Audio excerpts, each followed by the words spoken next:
భారతీయ జనతా పార్టీలో ప్రస్తుతం ఉన్న సీనియర్ మోస్ట్ లీడర్స్లో సోము వీర్రాజు గారు ఒకరు. మేబీ ఆయన ఫస్ట్ 1, 2, 3, 4లో ఖచ్చితంగా ఉంటారు. అయితే ఇక్కడ కీలకమైన అంశం, ఆయన మొన్నటి వరకు గతంలో ఆయన చీఫ్గా చేశారు, ఏపీ చీఫ్గా, బీజేపీ చీఫ్గా చేశారు. ప్రస్తుతం ఆయనకి ఎమ్మెల్సీ కూడా దక్కింది. మళ్ళీ మొన్న పురంధేశ్వరి గారి తర్వాత ఆయనకు వస్తుందేమో అని లెక్కలేసుకున్నారు. కానీ భారతీయ జనతా పార్టీ మాధవ్ గారికి అయితే ఇచ్చింది.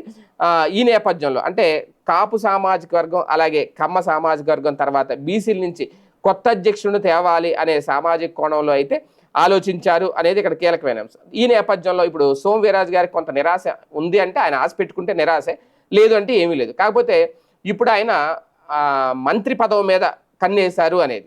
అలాగే బీజేపీ పెద్దలతో సోము వీర్రాజుకి మంచి సాన్నిహిత్యం అయితే ఉంది. పైగా ఆయనకి ఆర్ఎస్ఎస్ బ్యాక్గ్రౌండ్ ఉంది. దాంతో ఆయన ఎమ్మెల్సీ కాగలిగారు.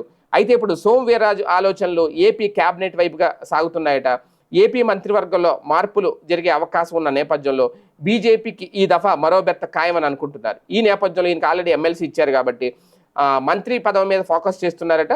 సుదీర్ఘమైన రాజకీయ జీవితంలో 2 సార్లు ఎమ్మెల్సీ తప్ప ఎలాంటి అధికార వైభోగాలను అయితే సోము వీర్రాజు అందుకోలేదు. అయితే 2014 నుంచి 19 మధ్యలోనే ఆయనకు మంత్రి పదవి రావాల్సి ఉంది అనేది. కానీ అది గోదావరి జిల్లా అదే సామాజిక వర్గానికి చెందిన అప్పట్లో పైడికొండల మాణిక్యాలరావు గారికి అవకాశం ఇచ్చారు. అప్పట్లో దేవాదాయ శాఖ ఇచ్చారు కదా. ఈ నేపథ్యంలో చూస్తే ఈసారి తనకు ఛాన్స్ ఉంటుంది అని అనుకుంటున్నారు. అందుకే ఆయన గొంతు సవరిస్తున్నారట. జగన్కి వ్యతిరేకంగా గట్టిగా మాట్లాడుతున్నారు. చంద్రబాబు గారిని పూర్తిగా సమర్థిస్తున్నారు. కూటమిలో ఉన్నారు కాబట్టి. మొన్నటి వరకు అయితే ఆయన చంద్రబాబు వ్యతిరేకి అనే ముద్ర కూడా ఉంది రాజకీయాల్లో. అయితే చంద్రబాబుకు బనకచర్ల విషయంలో అంతా మద్దతు ఇవ్వాలని సోము వీర్రాజు గారు తాజాగా పిలుపునిచ్చారు. అదేవిధంగా చంద్రబాబు ఏపీ తెలంగాణ 2 సమానమే అని కూడా చెప్పుకొచ్చారు. జగన్ మీద తీవ్ర స్థాయిలో విరుచుకుపడ్డారు తాజాగా సోము వీర్రాజు. లోకేష్ బాబు యువగలంలో ఏం చేశారో గుర్తు తెచ్చుకోండి అంటూ చంద్రబాబు మీద కూడా ఆయన అభిమానం చూపిస్తున్నారు. వేధింపులు, కక్ష సాధింపులు అని వైసీపీ అనడం కాదని కేసులు ఎందుకు పెడుతున్నారో ఆత్మ పరిశీలన చేసుకోవాలి అనేది ఆయన వైసీపీకి చెప్తున్నారు. అంటే తన పర్యటనను గతంలో కూడా వైసీపీ ప్రభుత్వం అడ్డుకుంది అని చెప్పడం, జగన్ ఎన్నికలలో కన్నా సరే అధికారం ఇక వచ్చే ఛాన్సే లేదు అంటూ ఆయన జోస్యం కూడా చెప్పేశారు. మళ్ళీ కూటమే వస్తుంది అంటున్నారు. ఇలా మొత్తానికి సోము వీర్రాజు గారు తన టోన్ పెంచారు, తన సౌండ్ పెంచారు.